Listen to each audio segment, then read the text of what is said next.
भारत की इस पवित्र भूमि पर अहिंसा, शांति और सामाजिक न्याय की संकल्पना को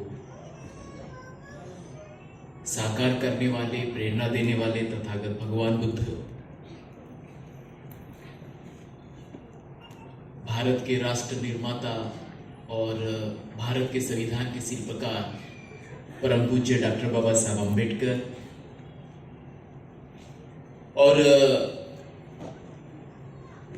इस 3000 साल के इतिहास में भारत भूमि पर समतावादी और लोकतांत्रिक मूल्यों को आगे ले जाने वाले सभी संतों, महापुरुषों को सबसे पहले मैं विनम्र अभिवादन करता हूं। आज बामसेव के अंतर्गत कहीं हम भूल न जाए,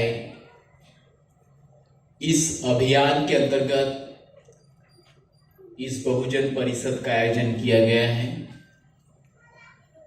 और इस बहुजन परिषद के उद्घाटक हमारे मित्र आदरणीय नाखले साहब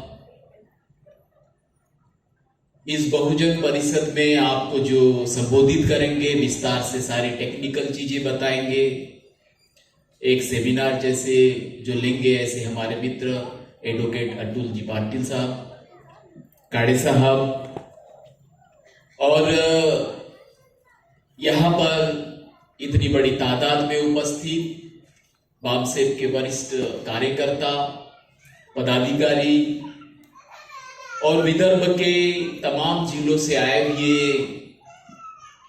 इस कहीं हम भूल न जाए इसके अंतर्गत तमाम प्रतिनिधि, मेरे माताएं बहनें और इतनी बड़ी तादाद में आए छोटे छोटे नन्हे मुन्ने बच्चे,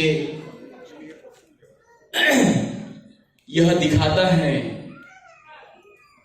कि हमारी आइडियोलॉजी को, विचारधारा को आगे ले जाने के लिए तमाम गांवों में अभी भी वह प्रेरणा बाकी है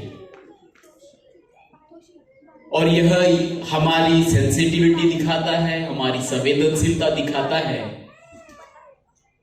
कि क्यों हम सामाजिक जिम्मेदारी को निभाते हुए इस विचारधारा को आगे की जनरेशंस के लिए तैयार करें। साथियों, कुछ दिनों से मेरी तबीयत थोड़ी ठीक नहीं चल रही है, इसीलिए मैं थोड़ा धीरे धीरे बोलूंगा, थोड़ा धीमा बोलूंगा।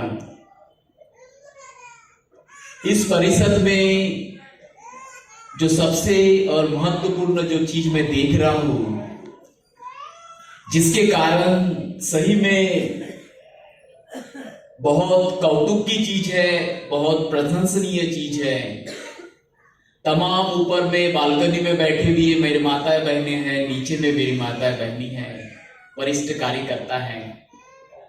इस परिषद की सबसे जो कैरेक्टरिस्टिक जो चीज है वो ये है कि इतनी बड़ी तादाद में हमारी माताएं बहनें बैठी। नागले जी, मैं आपसे प्रश्न पूछना चाहता हूं, आप चूंकि संयोजक हैं नागपुर बामसेव के, क्या आपने अपने 2-3 साल के इन कार्यक्रमों में इतनी बड़ी तादाद में इतनी हमारे माता बहनें देखी होगी किसी परिषद में? कितनी बड़ी कौतुक की चीज।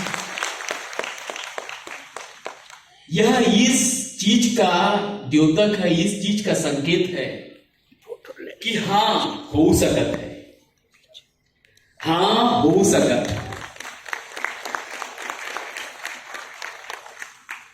और अगर सही में हमने इस प्रेरणा को, इस ज्योति को, इस संकल्पना को सही में तहे दिल से, सही में कमिटमेंट के साथ में, सही में उस संवेदनशीलता के साथ में, पूरी ईमानदारी के साथ में अगर हमने कार्य किया, तो कोई माई का लाल, कोई ऐसी ताकत नहीं है जो हमें रोक सकते हैं इस चीज को होने से कि हाँ हो सकता है। सिर्फ हमारे वरिष्ठ, हमारे गायक साहब ने कहा है कि हाँ हो सकता है। किसकी जरूरत है? चंद ईमानदार लोगों की जरूरत है। अगर चंद ईमानदार लोग कमिटमेंट के साथ में इस कारवा को आगे ले जाने के लिए काम करेंगे तो कोई चीज ऐसी नहीं है कि जो हमें रोक सकता है। यहां तक हमारी बीमारी भी नहीं रोक सकती मुझे इस काम को आगे ले जाने। साथियों, यहां पर अभी हमारे तमाम वरिष्ठ कार्यकर्ताओं ने बहुत ही कमिटमेंट के साथ में अपनी बातें रखी। उनके बातों में वो तन्मयता दिखी, उनकी बातों में वो संवेदनशीलता दिखी, उनकी बातों में वो निष्ठा और कमिटमेंट दिखा कि हाँ, हम कुछ कर सकते हैं। सबसे और अति महत्वपूर्ण जो बात उन्होंने बोली साथियों, वो ये है कि अगर हमको अपनी राजनीतिक जड़ें मजबूत करनी है, अगर हमको अपनी राजनीतिक विचारधारा मजबूत करनी है, उसके लिए गैर राजनीतिक जड़ें मजबूत होना बहुत जरूरी है। ये सब हम बोलते जा रहे हैं, आगे में भी हम इस बात को बोलेंगे। क्यों? क्योंकि वह सत्य है, वैसा ही हमको दिख रहा है और वो जरूरत है, वो इंपेरेटिव है, वो आवश्यक है, और इसका द्योतक हमारे महापुरुषों का संघर्ष रहा है। लेकिन सबसे और अति महत्वपूर्ण जो चीज है जो हमको ध्यान रखना चाहिए, वो ये है कि आखिर हमको राजनीति क्यों चाहिए, राजनीतिक सत्ता हमको क्यों चाहिए? क्या राजनीति प्राप्त करना ही हमारा एकमेव संकल्प है? क्या राजनीति को प्राप्त करना ही हमारा मंजिल है? क्या राजनीति को प्राप्त करना ही हमारा गोल है? क्या पॉलिटिक्स और पावर हमारा गोल है? क्या हमारे महापुरुषों ने यह कहा है कि राजनीति प्राप्त करना ही हमारा गोल है? चाहे डॉक्टर बाबा साहब आंबेडकर हो या मान्यवर कांसीराम साहब हो, तो राजनीति प्राप्त करना ही उनका गोल था क्या? राजनीति प्राप्त करना ही उनका गोल नहीं था। राजनीति को डिप्लॉय करना, राजनीति को मीन्स के रूप में, माध्यम के रूप में लेना, और इस राजनीति का उपयोग सामाजिक परिवर्तन के लिए उपयोग करना, यह तो उनका गोल था। आप इस चीज समझिए। अगर इस चीज को हम नहीं समझेंगे तो आप ये देखिएगा कि राजनीति में आपको कहीं आते हुए और जाते हुए लोग दिखेंगे, लेकिन राजनीति का उपयोग सामाजिक परिवर्तन के लिए, सामाजिक न्याय के लिए करने वाले लोग आपको उतने दिखाई नहीं देंगे, क्योंकि उनमें संवेदनशीलता नहीं है, क्योंकि उनको यह समझ में आएगा कि राजनीति को प्राप्त करना ही हमारा गोल है। उस राजनीति का उपयोग सामाजिक परिवर्तन के लिए करना, ह्यूमनिस्ट पर्पस के लिए करना, ह्यूमनिस्ट कॉज के लिए करना, सोशल प्रोग्रेस के लिए करना, यह उद्देश्य नहीं रहेगा उनका। यही कारण है कि मान्यवर कांसीराम साहब के बाद में जो आज तमाम वक्ताओं ने बताया कि हां, कुछ हमको उतार चढ़ाव दिख रहा है, उसका कारण क्या है, उसकी जड़ क्या है, व्हाट आर द रूट्स? उस रूट्स में जाने के लिए हमको आत्म मंथन करना जरूरी है कि हमारा मीन्स क्या है और हमारा गोल क्या है साथियों। क्योंकि राजनीतिक पावर हासिल करना किसी भी समाज के लिए जरूरी होता है, किसी भी वर्ग के लिए जरूरी होता है, ताकि उसके माध्यम से वो कुछ दूसरा हासिल करे, कुछ बड़ा हासिल करे, जिसको बाबा साहब कहते हैं रिक्लेमेशन ऑफ ह्यूमन डिग्निटी, यानी कि सामाजिक परिवर्तन, और उस परिवर्तन के माध्यम से लोगों की स्थिति को मजबूत करना। आज कई बार हमको यह बताया जाता है कि देखिए कल्चरल परिवेश में क्या हो रहा है, समाज में क्या हो रहा है, आर्थिक जगत में क्या हो रहा है। अभी तमाम वक्ताओं ने बताया कि समाज में अत्याचार हमको दिखाई देते हैं, प्राइवेटाइजेशन हमको दिखाई देता है, नौकरियां कम हमको दिखाई देती है। वो एक अलग विषय है नीति का, उसमें मैं नहीं जाऊंगा, लेकिन जो वास्तविकता है वो बयां की गई है। ये आखिर इसके पीछे का कारण क्या है, क्यों ऐसा होता है? वो इसीलिए होता है क्योंकि इसकी सीख आपको सम्राट अशोक के काल से भी मिल सकती है। सम्राट अशोक ने अपने राजनीतिक पावर का उपयोग, पॉलिटिकल अथॉरिटी का उपयोग किस लिए किया? सामाजिक परिवर्तन के लिए किया, धम्म को अपनाया। उसी तरीके से कोई भी जो पॉलिटिकल पावर है किसी न किसी विचारधारा से प्रेरित होता है, किसी न किसी वैल्यूज से प्रेरित होता है, और वो राजनीतिक पावर उस विचारधारा को उस तरीके से समाज को बनाने के लिए उपयोग किया जाता है। साथियों, अगर आप प्राचीन इतिहास देखते हैं, मध्ययुगीन इतिहास देखते हैं, तो आपको यह दिखेगा कि एक सामाजिक व्यवस्था थी, एक राजनीतिक व्यवस्था थी। आज भी आपको पता है, यह सामान्य ज्ञान आपको पता है कि आज की भी स्थिति में एक सामाजिक जगत है, सामाजिक व्यवस्था है, और एक राजनीतिक व्यवस्था है, एक सांस्कृतिक व्यवस्था है, एक राजनीतिक व्यवस्था है। लेकिन प्राचीन इतिहास में, मध्ययुगीन इतिहास में और आधुनिक इतिहास में सामाजिक व्यवस्था और राजनीतिक व्यवस्था का जो संबंध था वो बदल चुका है। पहले सामाजिक व्यवस्था राजनीतिक व्यवस्था के जकड़े में थी, पंजे में थी। जो सामाजिक व्यवस्था थी, जो सामाजिक इंस्टीट्यूशंस थे, जो सोशल इंस्टीट्यूशंस थे, वो पॉलिटिकल अथॉरिटी को डिक्टेट करते थे, राजा को डिक्टेट करते थे, हुकुमशाहों को डिक्टेट करते थे। आज आधुनिक युग में जैसे जैसे परिवर्तन होते गया साथियों, वैसे वैसे आप ये देखेंगे कि सामाजिक व्यवस्था और राजनीतिक व्यवस्था को अलग अलग करने की कोशिश की।